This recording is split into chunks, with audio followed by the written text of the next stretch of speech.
De fato, a gente discutiu na época, exigir isso. Não sei, na verdade, o que os técnicos do Diego discutiram é: tá bom, a gente pede essa matrícula, ela chega, e aí mostra que houve um fracionamento anterior, né?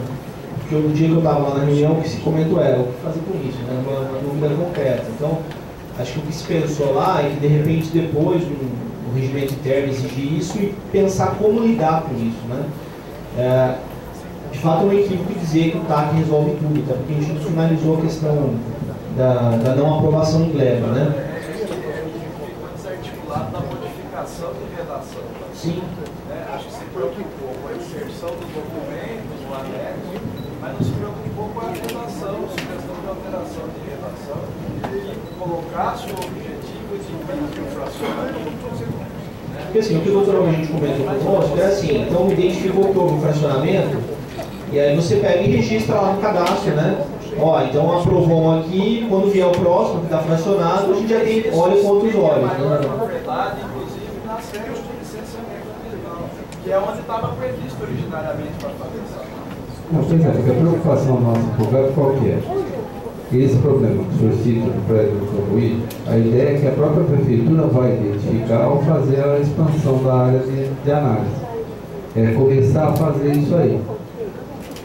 Evidentemente, eu não acho que isso tenha que vir pronto para o empreendedor, porque vai me dar o mesmo trabalho que eu ir a campo fazer essa análise. Tá? Evidentemente, eu concordo. Eu acho que a gente precisa é ver como que a gente vai começar a exigir. É uma coisa que a gente já teve a oportunidade de conversar mais de uma vez.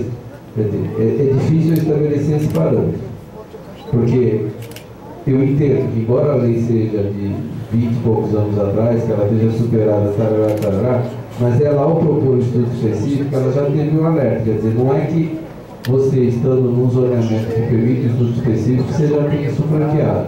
Você pode, desde que você consiga provar que você consegue fazer o empreendimento lá.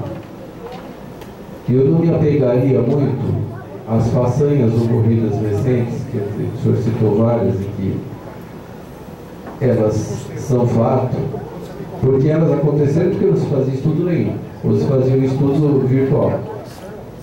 A preocupação nossa é qualificar esse estudo. Mas tem um problema do loteamento parcelamento ocorrendo antes de chegar no carro. Mas se ele lotear de acordo com a lei, é aquela dificuldade que a gente coloca, quer dizer, como fazer isso? Porque a dificuldade que eu chego, tenho um lote, esse loteamento foi aprovado. A gente pretende partir disso aqui para também ter um... Talvez estabelecer um limite mínimo de lote que faça com que ele faça a anexação, por exemplo, se quiser fazer algo maior. Exatamente. Porque a lei de loteamento, eu acho que o problema... ela visa, né, está havendo uma fraude. A lei, ela regulamenta duas atividades. A atividade do loteador, né, como uma atividade empresarial que gera uma mercadoria que é o lote. Tem a figura do loteador que não se confunde com a figura do adquirente de lote.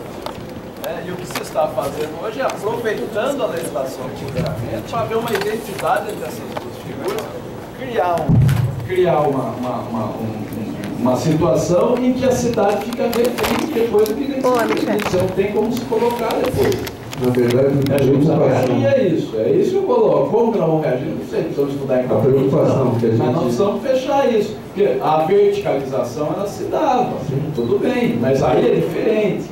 Ela é parcial, ela não ocupa uma quadra inteira, o sujeito compra 5, 6 propriedades, põe no chão para fazer um prédio, é diferente. Né? Ou então, se a gente for concordar com esse lotão, talvez a gente precise mudar o código de obra do município, fazer alguma coisa em que as dimensões sejam maiores, para que no processo de aprovação do loteamento você já imponha essas maiores dimensões. Entendeu? Porque quando chegar lá no GAP já não vai mais ter o que fazer. Né? Se o empreendimento for grande e a rua for estreita, você vai pedir uma ampliação, é muito mais difícil fazer isso num segundo momento do que fazer numa origem.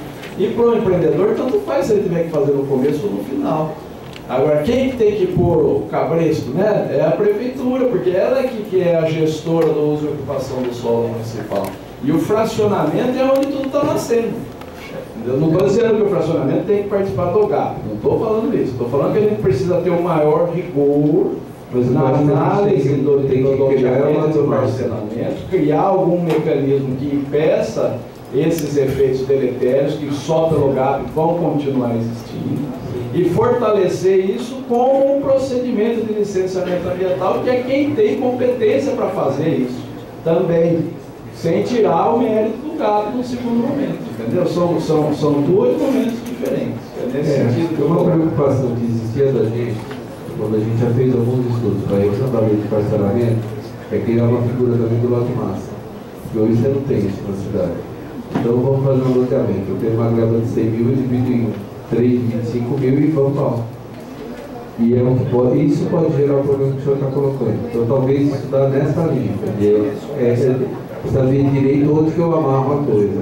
Para mim, gente, eu acho que o que tem que ficar claro é assim, que o objetivo de todo mundo que está aqui não é aprovar a lei A e a lei C. Nós queremos tirar a cidade de uma posição de refém, né, de empreendimentos que causam pior na qualidade de vida na cidade. Essa é uma tarefa que incumbe não só a promotoria, nem só os moradores, nem só o município, mas a todos nós, né?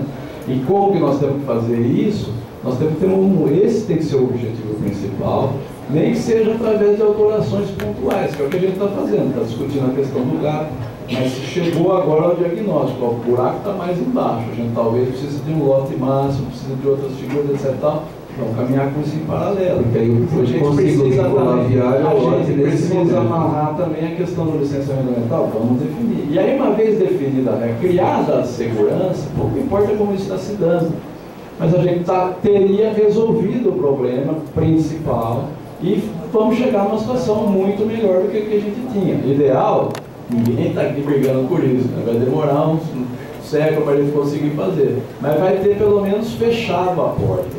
O que gera angústia é você estar discutindo, né, praticando um determinado ato que não fechou a porta para uma ampliação do passivo. É nisso que eu peço a sensibilidade de vocês para ajudar em como a gente pode identificar ao longo desses 30 dias, né, fazer essa preocupação e chegar aqui para expor daqui a 30 dias uma solução. Olha, encontrou-se a solução para o problema dessa forma, vamos fazer assim, assim, assim, assado. Eu acho que a gente vai ter essa segurança desejada. Obrigado. Então, eu estava pensando aqui, eu acho que assim, todos reconhecem que o GAP, ele realmente não vai corrigir todos os problemas, né?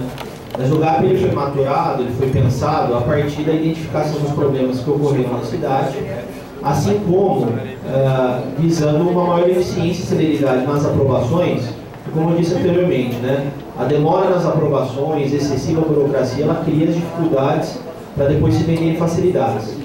Então, se o GAP representa, e acho que é um consenso, né, que você consegue uma qualidade maior nas aprovações, que você consegue reunir um conjunto de técnicos para não mais permitir que cada um protocole um projeto na secretaria, cada um olhe de forma isolada, quer dizer, o GAP, então, ele é uma evolução nesse sentido. Colocando o profissional de carreira, você também coloca um pouco mais de segurança jurídica, no sentido de que a estabilidade pode conter um pouco mais a pressão política. E a maior parte, né, não todos os problemas que nós identificamos aqui, realmente foram a aprovação de empreendimentos sujeitos a estudos específicos e sua maioria em leva. Claro que há outros que ocorreram fora dessas hipóteses. E o que aconteceu? Como o Alair falou, muitos dos casos que nós auditamos ou não tiveram estudo específico ou tiveram feito por uma só pessoa sem avaliar aspectos gerais, ou seja, era um estudo específico para ver drenagem, viário, meio ambiente, e uma só pessoa da CEMURB que fazia, né? Então, quer dizer, o GAP representa uma evolução disso tudo, o GAP representa uma qualificação maior nas aprovações. Então, o que a gente poderia fazer? De repente, os pontos que a Promotoria de Meio Ambiente gostaria de ver contemplados, e que nós aqui, em princípio, também vemos que seria a atribuição do GAP. A gente ouviu um pouquinho também, o IAB está aí, Secov, Amicano, quer dizer, nessa parte aí de exigir, passar a exigir certidão vintenária, ter esse artigo escrevendo a preocupação a respeito de fracionamento. O mercado vê algum problema nisso? Porque o que a gente está vendo, que o pessoal da sociedade civil, do meio ambiente, está acolhendo a proposta do Dr. Alvejante, né? Não, aí, quer dizer, qual que é o meu roteiro que eu estou pensando? Estou pensando sozinho aqui, qual que é o meu roteiro, né? Se de repente o mercado não se opõe a isso, não vê outros problemas a serem criados, outras subjetividades. Porque a grande questão é essa. A gente pega e cria uma regra para evitar o subjetivismo e estes problemas. Mas se nós não a pensarmos corretamente, nós criamos outros problemas, né? Então, qual que é a minha proposta que eu estou fazendo aqui? Se os secretários, meus colegas não estiverem de acordo, por favor. Caso o mercado não veja problemas nisso, considerando que isso é uma proposta da Promotoria de Meio Ambiente, considerando que houve os aplausos aí do pessoal da sociedade civil, se houver um consenso de vocês a esse respeito, nós avaliamos o que será feito com esse material. 2. Aquilo que não é objeto do GAP, que o GAP em sua maioria é um decreto de procedimentos, embora tenha alguns aspectos de mérito, nós colocamos naquela pauta que estamos tratando de discussões para o futuro. E o que nós temos? Nós temos uma obrigação de, daqui para frente, revisar a legislação urbanística. Lei de parcelamento do solo, lei de ocupação do solo, que todos, acho que todos, aí é consenso geral mesmo, todos falam que precisa ser revista, né? Essa legislação precisa ser revista. Qual que é o problema hoje? Como a gente não avança e não aprova o GAP, a gente não consegue passar para as outras questões, né? Então, assim, da posição do prefeito e nossa, nós gostaríamos de ver o GAP aprovado já na semana que vem. Por quê? Isso retoma a aprovação dos projetos específicos parados. E isso permite que o grupo que está incumbido de fazer isso, fazer essa audiência pública não é fácil, mobiliza todo mundo, né? Possa se debruçar sobre a revisão da legislação. E ao revisar a legislação, a gente discute esses aspectos macro, que na verdade são os pontos a serem amarrados, né? Que é, olha, qual o tamanho máximo de lote, que regra estabelecer na aprovação para evitar que esse fracionamento gere prejuízos, né? Então, a minha pergunta é, sei que todo mundo está meio cansado, o pessoal que está aí, o Secov, a Bicamp e a... Poderíamos liberar o GAP, quer dizer, de todos aqui, aprovar na semana que vem, a gente eventualmente inclui essa questão, olha, o empreendedor tem que apresentar uma certidão biennária e um dispositivo dizendo, o GAP avaliará se houve um fracionamento de maneira a tornar necessário uma avaliação mais completa do entorno, né? Em sendo assim, a gente depois complementa, doutor Albejante, essa redação que o senhor pediu, do IARIMA do RAP, a gente entende que está contemplado no parágrafo número 13, mas podemos melhorar. Porque outras questões a gente acha que está contemplado. Também vejo problema em mudar a redação da maneira que o senhor está pedindo, porque já está contemplado mesmo. O intuito é o mesmo, é só uma divergência de redação. Por exemplo, essa questão da certidão de dispensa de licenciamento.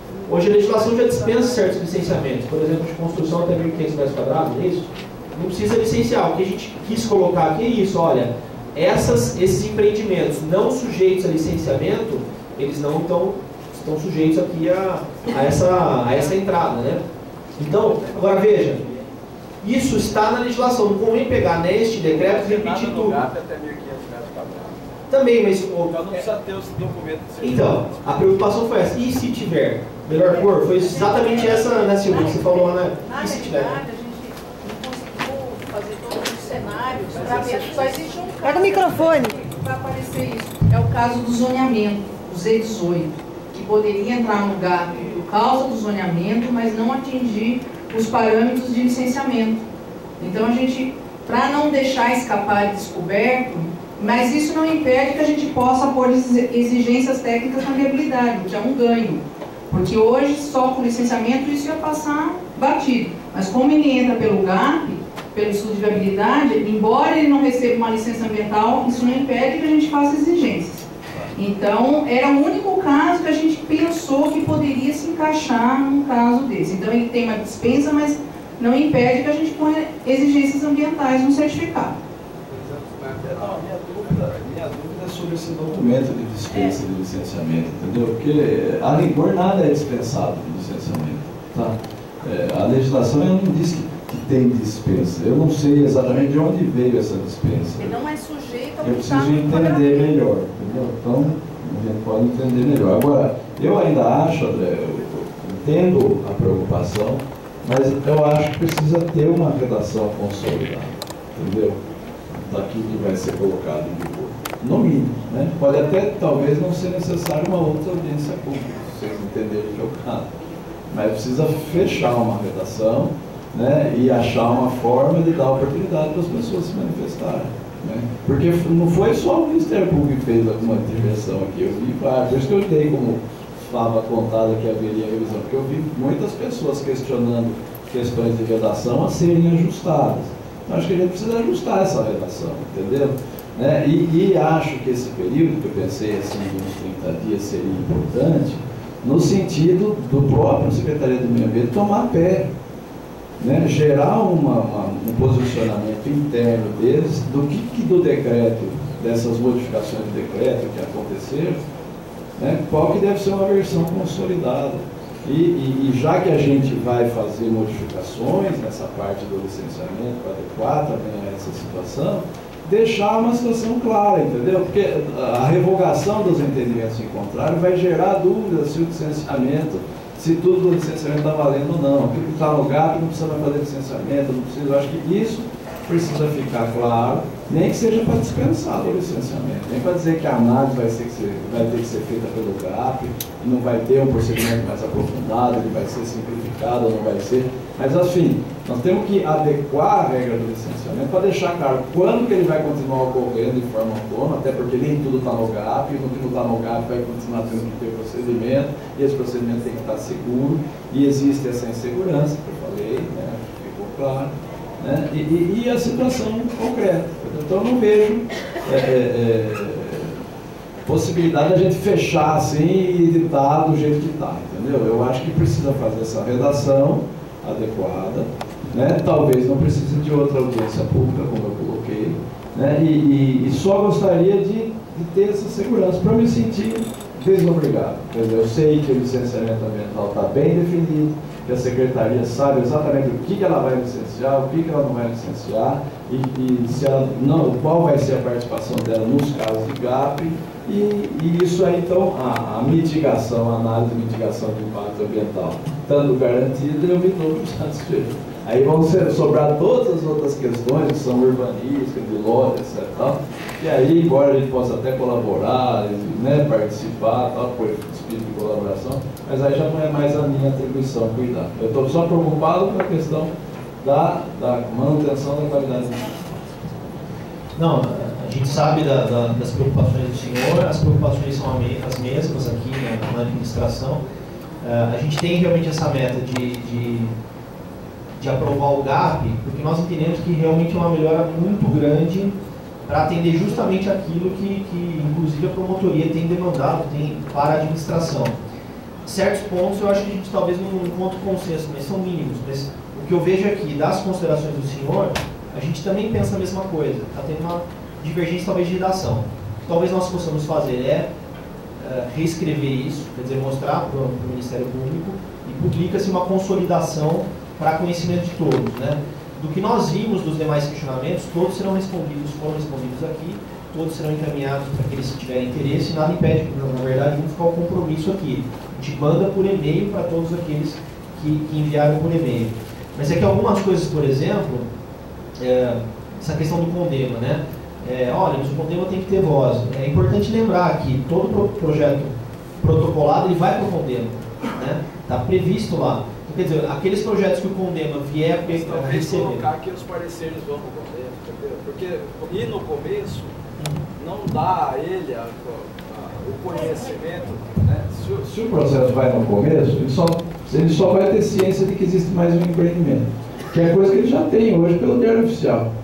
Entendeu? Não modifica, não dá essa possibilidade. Outra coisa é você ter com os pareceres consolidados, aí sim, para ir ver, né, se existe alguma colaboração. Isso não precisa demorar, nós estamos falando em prazo de 6 meses aí para aprovação, né? Talvez ouvir mais no meio do processo do que de forma inicial seja uma solução, entendeu? Para dar essa oportunidade de participação e de crítica que vai aperfeiçoar e qualificar ainda mais a análise. Isso mesmo. Né? Eu acredito nisso, né? Não sei vocês.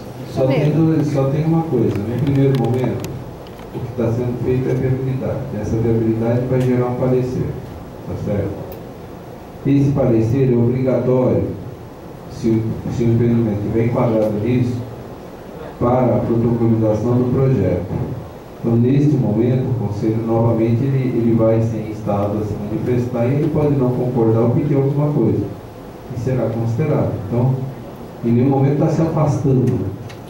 A análise, no momento da aprovação, ela vai acontecer com certeza, porque esse parecer inicial, ele é peça obrigatória para a protocolização de projeto. Eu entendo, só que nós temos duas atividades diferentes. A atividade da viabilidade, que é uma, e a atividade da aprovação, que é outra. Sim. Nesse da aprovação, já com o projeto definido, etc. e tal, né, é que ele precisa pegar a posição já da análise feita, né? No seguinte sentido, olha, a prefeitura entendeu tudo viável, exigiu essas contrapartidas. Quando ele acha que está bom, precisa mais ou não, qual é a opinião do órgão? Tem algo a acrescentar? Não que isso vá vincular a análise técnica. Mas é isso que eu estou explicando, doutor. O processo, ele entra. Ele vai entrar com a Ele entra em qual deles? O do estudo de Ele entra no estudo de viabilidade viabilidade e ele entra depois, novamente, no momento da aprovação. Nesse momento, todos têm conhecimento pleno do parecer, porque ele vai ser publicado. Então, nesse momento, quando ela pode chegar e dizer, olha, o parecer pediu isso, a gente considera equivocado. Porque, como o senhor mesmo colocou, no primeiro momento, para eu pedir viabilidade, o cara pode pedir a viabilidade antes até de adquirir a área, porque ele pode dizer, olha, não sei se a prefeitura vai deixar fazer ou não. Se ela considerar que é inviável, ou se ela me pedir contrapartidas que ele considere não adequadas, ele já desiste do empreendimento. O que também evita a oneração da segunda fase, que você entra com as duas coisas ao mesmo tempo, faz o cadastramento, já vai aprovando o projeto, que era o procedimento que aconteceu e gerou diversas dores de cabeça. Quer dizer, se não é viável, já desencana, nem vai desenvolver o projeto porque não sai, não vai passar. A peça obrigatória é você ter um parecer. Então eu entendo que essa preocupação está contemplada na redação atual. Em nenhum momento eu posso protocolizar projeto se ele é algo que esteja sujeito aos itens que mereceriam análise pelo grupo, sem ter o parecer prévio. E o parecer prévio vai ser de conhecimento público. Tá. E a instituição de uma possibilidade, né, de análise, de conhecimento dos pareceres já na aprovação, antes da emissão do parecer conduzido, de emissão do certificado. Acho que aí é que está faltando, entendeu? Você fala que está tudo contemplado, eu acho que só nesse aspecto é que está faltando. A única preocupação porque a participação pública, né, a reunião pública está lá, é a reunião conclusiva vai ser pública, né? Então, assim, e lá já vai estar com todos os pareceres. Os pareceres vão ser apresentados na reunião conclusiva. Quer dizer, vai chegar a uma reunião que é pública, porém, mas já está tudo decidido. Então, a questão... fica meio esquisito, né, como funciona essa publicidade. Né? Eu acho que isso a gente pode estar errado, eu não estou enxergando alguma coisa. A gente só não pode esquecer o seguinte, esse procedimento hoje, ele não existe. A análise ou não do empreendimento é uma competência exclusiva da prefeitura. Tá? O que a gente está querendo fazer é torná-la transparente. Essa é a nossa meta. Para isso, está se dizendo, olha, a hora que eu for sentar com o empresário, eu vou sentar com a presença pública, a audiência pública. Quem quiser vai participar. Então, nesse caso, a participação de algum conselho, eu entendo que tem que ser precedente a esta reunião. Tá? Então, o que a gente precisa se adequar e adequar que os conselhos também, que queiram participar dessa análise, que queiram opinar, que eles também se enquadrem e atender o prazo final. Quer dizer, não dá para você chegar e propor alguma coisa após no 89º dia, que eu tenho que soltar o parecer em 90 dias, se eu quiser cumprir meu prazo. Ele tem que se adequar também aos prazos e se manifestar antes para que a prefeitura possa dizer, olha, a proposta do conselho é pertinente ou é impertinente. Não só do conselho, todos os conselhos que desejarem participar ou que tiverem previsto participar. Eu não vejo problema o conselho se ter vista prévia e se manifestar, mas ele vai ter que se manifestar dentro do prazo também.